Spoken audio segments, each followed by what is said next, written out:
2025 সালের রমজানে আল আকসা মসজিদে মুসল্লিদের উপস্থিতি নজিরবিহীন। বিশেষ করে শেষ 10 দিনে এবং লাইলাতুল কদরের রাতে অংশগ্রহণ ছুঁয়ে ফেলেছে সর্বোচ্চ রেকর্ড। 26 মার্চ রমজানের 26তম রাতে প্রায় 1,80,000 ফিলিস্তিনি মুসল্লি আল আকসায় তারাবিহ ও এশার নামাজ আদায় করেন। জেরুজালেম ওয়াকফ কর্তৃপক্ষের মতে এটা ছিল চলতি রমজানের সর্বোচ্চ উপস্থিতি। রমজানের প্রথম শুক্রবার অর্থাৎ 8 মার্চ 2025 আল আকসায় উপস্থিত ছিলেন প্রায় 70,000 মুসল্লি। দ্বিতীয় শুক্রবারে সংখ্যাটি ছিল 1,20,000।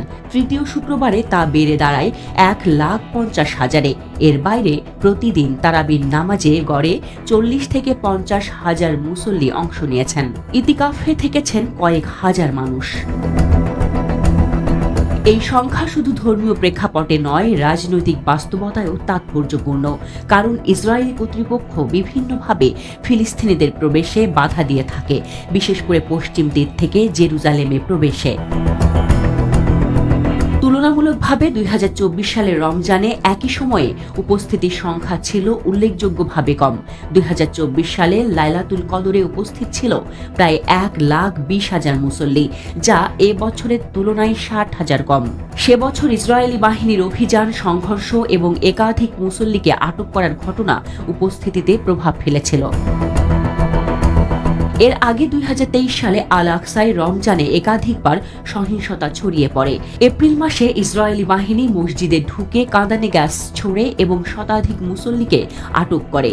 প্রার্থনারত মুসল্লিদের হ্যান্ডকাপ করে মসজিদের মেঝেতে ফেলে রাখা হয়। সে ঘটনায় আন্তর্জাতিক সমালোচনার ঝড় ওঠে। সে বছর লাইলাতুল কদরে উপস্থিতি নেমে আসে মাত্র 90,000-এ। বিশেষজ্ঞরা বলছেন, ইসরায়েলি বাধার মাঝে এমন বিপুল অংশগ্রহণ ফিলিস্তিনিদের ধর্মীয় অনুভূতির পাশাপাশি রাজনৈতিক সংকল্পের প্রকাশ।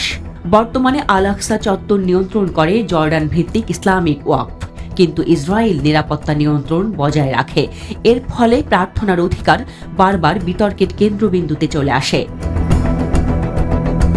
আল আকসা মসজিদ শুধু একটি ধর্মীয় স্থান নয়, এটি মুসলিম ইতিহাসের অন্যতম প্রাচীন নিদর্শন। নবী করিমের মেরাজের ঘটনায় এই স্থানটির ভূমিকা ঐতিহাসিক। ইসলামের তৃতীয় পবিত্রতম স্থান হিসেবেও এর গুরুত্ব অপরিসীম। হিজরি প্রথম শতকে 705 খ্রিস্টাব্দে খলিফা আব্দুল মালিক ও তার পুত্র আল ওয়ালিদ মসজিদটির নির্মাণ সম্পন্ন করেন। সেই থেকে এটি মুসলিম সভ্যতার অবিচ্ছেদ্য অংশ। কিন্তু যুগে যুগে এই স্থান ঘিরেই সৃষ্টি হয়েছে রাজনৈতিক উত্তেজনা। ফিলিস্তিনিদের জন্য এটা শুধু ধর্মীয় নয়, রাজনৈতিক ও সামাজিক প্রতিবাদেরও প্রতীক। যখন একের পর এক ইসরায়েলি আগ্রাসন ও দমননীতির মুখোমুখি হতে হয়, তখন এই সম্মিলিত উপস্থিতি হয়ে ওঠে এক নীরব প্রতিবাদ।